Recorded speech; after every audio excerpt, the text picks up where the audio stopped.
Boa noite. Olá, boa noite. Ricardo Saldi, da JBS, revela Caixa 2 milionária marqueteiro de Aécio Paulo Vasconcelos. Empresário Joesley Batista grava acerto de propina com o ministro de Temer, Marcos Pereira, do PRB. E Justiça do Distrito Federal amplia bloqueio de bens à família dos irmãos Batista. Força-tarefa da Lava Jato diz que recibos de Lula são falsos e cobra a apresentação dos originais. Depois da prisão, COI suspendeu Carlos Arthur Nussmann e Comitê Olímpico Brasileiro. Mas o Comitê Internacional garante que os atletas não serão prejudicados. Justiça Federal concede liberdade para o ativista Cesare Battisti. O italiano foi preso tentando fugir do Brasil com dinheiro não declarado às autoridades. Você acompanha essas e outras notícias após o intervalo. Até já. O empresário Joesley Batista, dono da JBS Friboi, gravou acerto de propina com o ministro de Michel Temer, Marcos Pereira, do PRB. A informação foi divulgada pela revista Veja. Em delação premiada, Joesley Batista disse que pagou 6 milhões de reais em propina ao ministro do Desenvolvimento, Indústria e Comércio, Marcos Pereira. Segundo o delator, o montante foi pago para obter um empréstimo de 2 bilhões e 700 milhões de reais na Caixa, ainda na gestão Dilma Rousseff. O empresário gravou uma conversa entre eles. Segundo a Veja, Joesley, que já colhia provas de corrupção para entregar às autoridades e está gravando o ministro sem que ele soubesse, puxa o assunto sobre os pagamentos. Joesley disse que não lembra o número da conta. Marcos Pereira responde 650. Na conversa que a Veja teve acesso, o ministro diz que já tinha se reunido 5 vezes com o empresário. Em um determinado ponto da conversa, o delator pede que o ministro inclua em suas anotações o valor do pagamento daquele dia. Marcos Pereira concorda com os cálculos e diz: é isso aí, é isso aí. Por meio de nota, o ministro da Indústria, Comércio e Desenvolvimento, Marcos Pereira, disse que não vai comentar o caso e que os fatos que envolvem sua relação com Joesley Batista serão esclarecidos. E numa outra conversa, Ricardo Saldi, da JBS, revela Caixa 2 milionária marqueteiro de Aécio Paulo Vasconcelos. A revelação foi em uma conversa entre Saldi e o primo de Aécio, Frederico Medeiros. Segundo Saldi, o marqueteiro do Tucano recebeu 12 milhões e 300 mil reais na campanha presidencial de 2014. O executivo da JBS diz que, apesar de Paulo Vasconcelos ter emitido notas fiscais em favor do grupo frigorífico, nenhum serviço teria sido prestado. Ao ouvir o relatório de Saldi, o primo de Aécio ficou preocupado. Fred foi um dos coordenadores de campanha do Tucano e disse que isto era grave e que teria que resolver isso. Em um determinado momento, Saldi sugere uma manobra para esquentar as notas de Vasconcelos, simulando a prestação de serviços do marqueteiro para a JBS Friboi. De acordo com a Veja, depois da conversa com Fred, Saldi se reúne com o próprio Paulo Vasconcelos. Na reunião, o executivo diz ao marqueteiro que os dois precisam forjar serviços para justificar o repasse dos 12 milhões e 300 mil reais. Vasconcelos então teria dito que do valor total só recebeu 2 milhões e meio de reais. E por meio de nota, a assessoria de imprensa da empresa de Paulo Vasconcelos afirma que jamais arrecadou nem recebeu dinheiro de Caixa 2. Tampouco recebeu recursos da JIF sem prestar serviços. Justiça do Distrito Federal amplia bloqueio de bens à família de Joesley e Wesley Batista da JBS Friboi. Ao todo, o juiz Ricardo Leite, da 10ª Vara Federal, estendeu o bloqueio para 21 pessoas físicas e jurídicas. Entre elas estão o pai de Joesley, José Batista Sobrinho, e o irmão, José Batista Júnior, conhecido como Júnior Friboi. A decisão foi tomada dentro da Operação Bullish, que investiga se o BNDES favoreceu o Grupo JF em operações financeiras. A Justiça já havia determinado o bloqueio de 60 milhões de reais da família Batista. Mas a Polícia Federal argumentou que os valores retidos eram muito inferiores ao suposto prejuízo de 1 bilhão e 200 milhões de reais que os irmãos Joesley e Wesley Batista teriam causado ao BNDES Par, a divisão de investimento em participações em empresas do BNDES. Ao fechar acordo de delação, os irmãos Batistas chegaram a obter imunidade com a Procuradoria-Geral da República. Mas, após uma reviravolta, foram presos acusados de terem omitido informações em suas delações. Eles respondem ainda por crime de insider trading, por terem acesso a informações privilegiadas para lucrar no mercado financeiro. Os dois estão presos na sede da Polícia Federal em São Paulo. A JBS era comandada por Wesley Batista. Após sua prisão em 13 de setembro, voltou às mãos do pai e fundador, José Batista Sobrinho, cujas iniciais dão nome ao frigorífico. A Polícia Federal vai abrir um inquérito para investigar a destinação dada pelo Grupo JIF aos recursos repassados pelo BNDES-Par. No documento, a Polícia Federal afirma que o prejuízo causado pelo grupo pode ultrapassar 1 bilhão e 600 milhões de reais, valor maior que o calculado inicialmente, que era de 1 bilhão e 200 milhões de reais. Ex-comandante-geral da PM e atual deputado estadual do PSD, Álvaro Camilo, está entre os citados na investigação que apura o desvio de 200 milhões de reais por meio de contratos fraudulentos para a instituição. A informação de que o Grupo de Planejamento Setorial, um órgão da Secretaria da Segurança Pública, seria o responsável pelos pagamentos dos contratos de obras em quartéis em todo o estado, foi feita pelo capitão Anderson Barbosa Casado. Ele, que é da Corregedoria e colabora com as investigações, prestou depoimento à Justiça Militar no dia 19 de maio. Mas os vídeos só foram divulgados agora. A ordem bancária, pelo que nós apuramos, ela não é ato da unidade gestora executora de nenhuma unidade da PM. Ela é feita por um órgão chamado GPS da Secretaria de Segurança Pública. E alguém, que eu não sei quem, tem usuário e senha para poder efetuar a ordem bancária. Não sei qual é a praxe de lá, não chegamos nessa fase da investigação ainda. E essa ordem bancária, ela acontecia minutos depois. E por força de decreto, ela deveria ocorrer 30 dias após a programação do desembolso, no mínimo. Casado falou ainda sobre a atuação do tenente-coronel José Afonso Adriano Filho em supostos desvios na corporação. O tenente-coronel é o único oficial detido na Operação Imperador, que vem sendo chamada de Lava Jato da PM. Ele está no presídio Romão Gomes, na zona norte da capital. Segundo a Corregedoria, Adriano seria um dos sócios da empresa Construworld, que venceu mais de 207 concorrências para prestar serviços para a PM. No início das investigações, Adriano negou em depoimento qualquer desvio de dinheiro. Nada foi desviado em proveito do senhor ou dos seus familiares? Não. Nada foi desviado em proveito dos subordinados dos senhores? Não. Nada foi desviado em proveito de superiores do senhor? Não. Agora o tenente-coronel da Reserva busca fechar um acordo de delação premiada com o Ministério Público Estadual.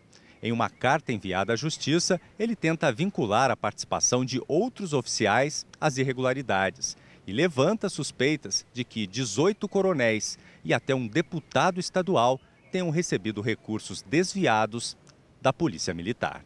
Entre os nomes citados estão o do ex-comandante-geral da PM e atual deputado estadual Álvaro Camilo, do PSD, e o coronel Orlando Geraldi.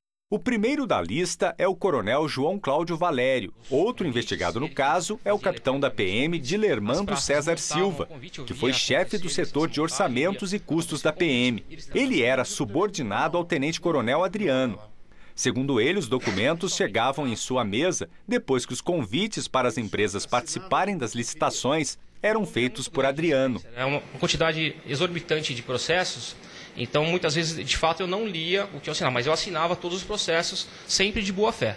Hoje, o governador Geraldo Alckmin, do PSDB, falou sobre a Operação Imperador. O coronel citado já está preso, apuração rigorosíssima e punição exemplar.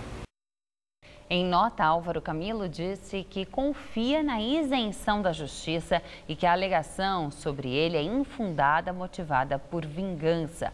A nota ressalta que foi o ex-comandante quem pediu que o caso fosse apurado em 2011.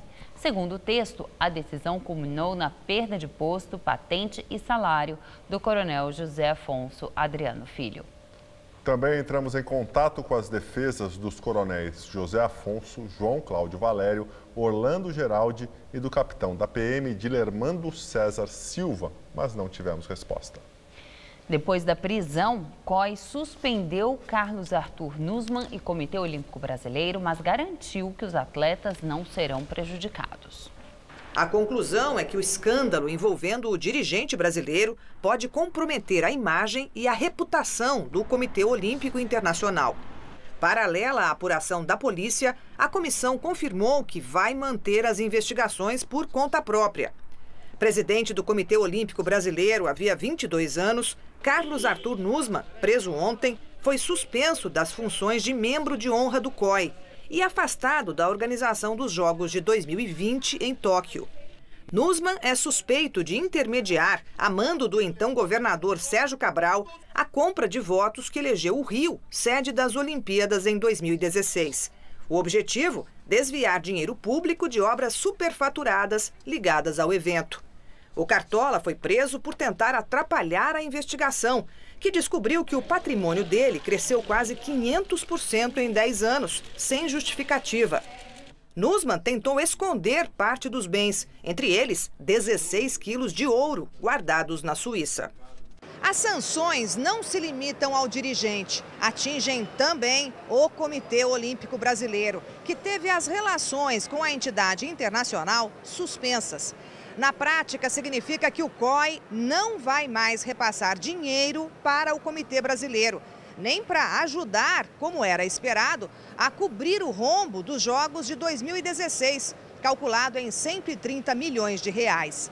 No comunicado, a entidade diz que o montante repassado ao Rio, US$ 1,5 bilhão, já superou o valor acertado em contrato. O COI garante, porém, que os atletas não vão ficar de fora dos torneios. Hoje, o ex-presidente da Confederação Brasileira de Desportos no Gelo, Eric Malesson, disse em entrevista à ESPN que denunciou Nussmann à Polícia Federal em 2013, mas que a investigação teria sido abafada pelo Planalto. Na época, Dilma era presidente e aliada de Sérgio Cabral. Ao canal, Malesson afirma que enviou várias cartas ao COI pedindo intervenção no Comitê Brasileiro, todas ignoradas. A Justiça Federal concedeu agora à noite liberdade para o ativista italiano Cesare Battisti, que foi preso há 2 dias tentando fugir do Brasil com dinheiro sem notificação das autoridades brasileiras.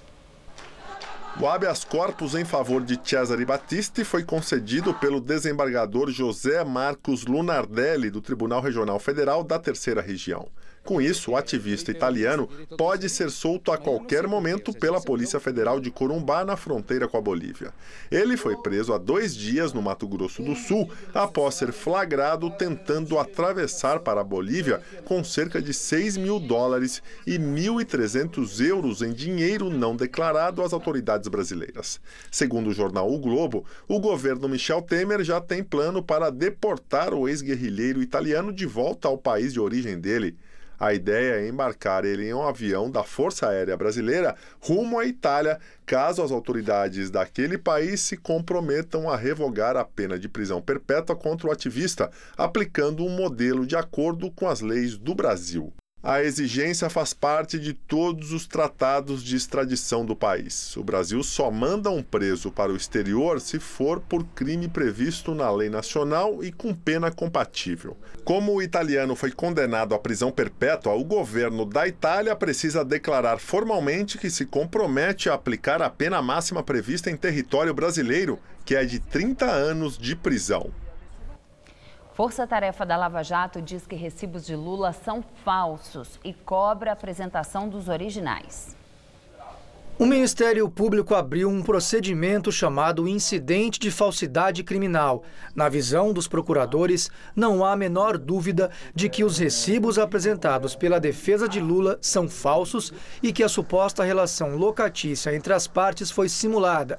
Os 26 comprovantes foram anexados ao processo pelos advogados de Lula no dia 25 de setembro e correspondem ao período de fevereiro de 2011 a novembro de 2015. 2 deles apontam datas inexistentes, 31 de junho e 31 de novembro, sem contar erros de digitação. Segundo a defesa, eles atestariam os pagamentos dos aluguéis do apartamento em São Bernardo do Campo, no ABC Paulista, vizinho à residência do ex-presidente e usado como extensão da casa do petista. O objetivo dos papéis era comprovar a relação comercial que há entre Lula e Glaucus da Costa Marques, dono do imóvel. Glaucus é primo do pecuarista José Carlos Bunlai, amigo de Lula. O imóvel é um dos objetos da denúncia apresentada pelo Ministério Público Federal contra Lula e outras 7 pessoas, incluindo o ex-ministro Antônio Palocci e o ex-presidente da Odebrecht, Marcelo Odebrecht.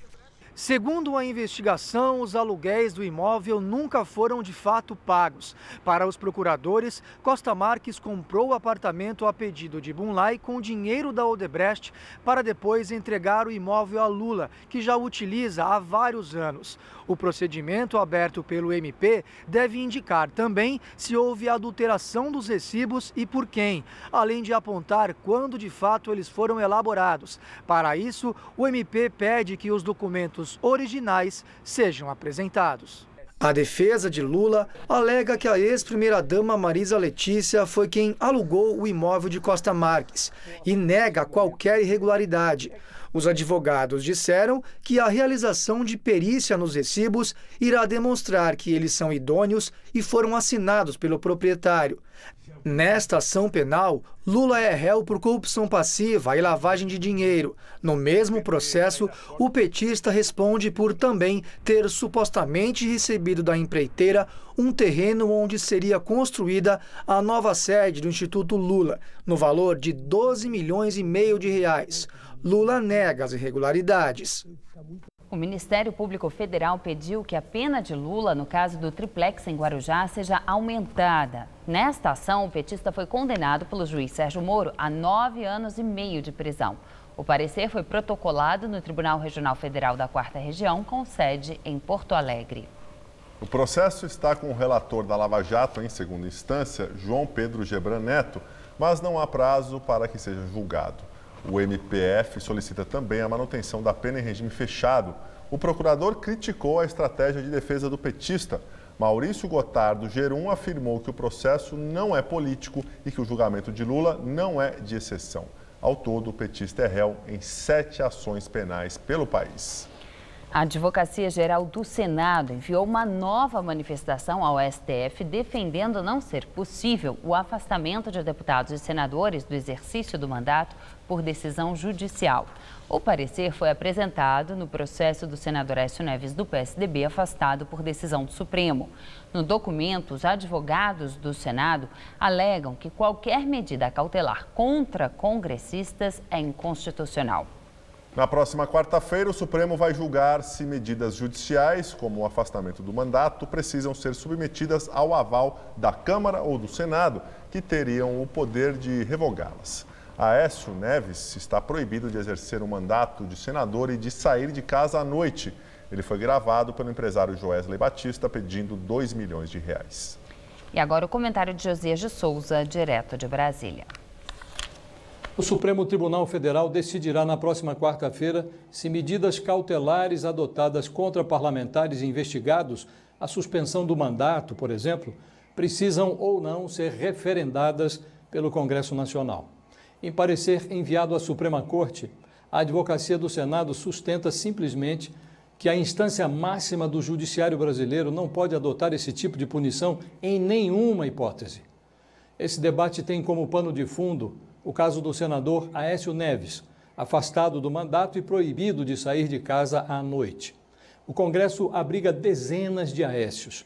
Se a posição do Senado prevalecer no Supremo, o país estará diante de um novo absurdo. A Constituição dá aos parlamentares imunidade. Não podem ser penalizados por suas opiniões e seus votos. Estender essa prerrogativa para a delinquência, a corrupção, corresponderia a tratar imunidade como impunidade.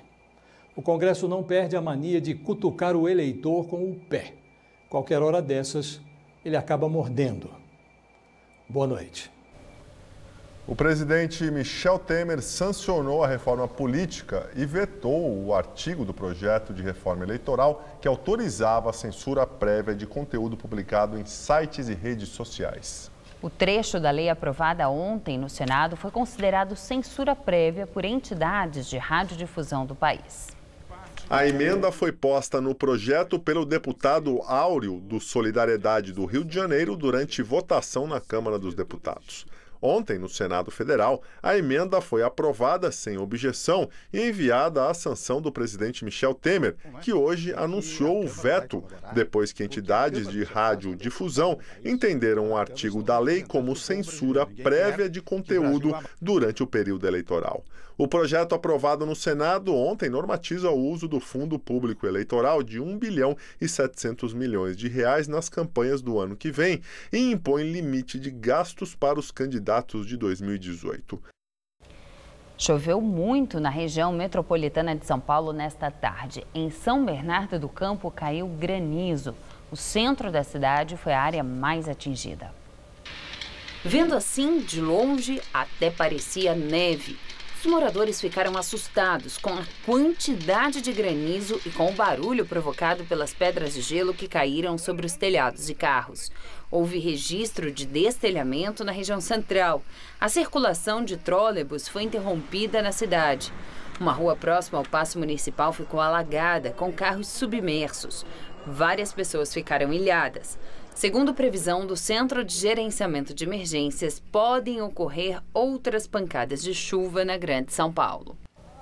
E também choveu bastante aqui em São Paulo. Uma frente fria passa pelo litoral e deve provocar mais chuva no final de semana. Vamos aos detalhes da previsão com Mariana Armentano.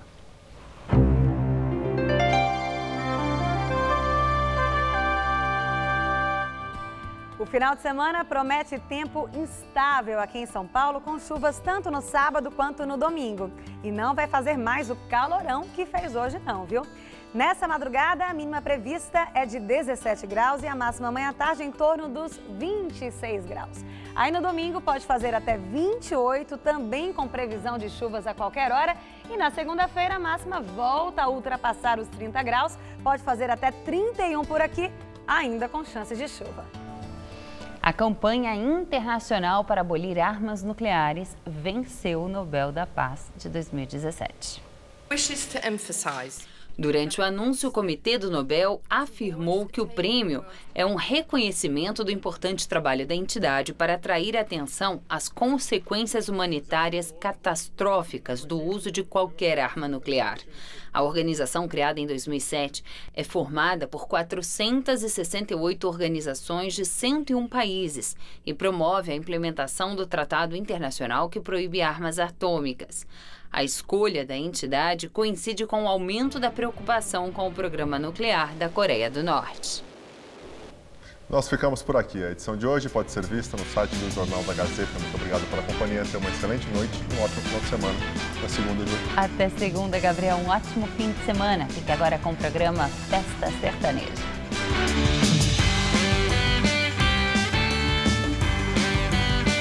Saiba como proteger seus bens e sua família no programa Seguro, neste domingo, 20h30 da noite. Assista agora, Festa Sertaneja com Padre Alessandro Campos.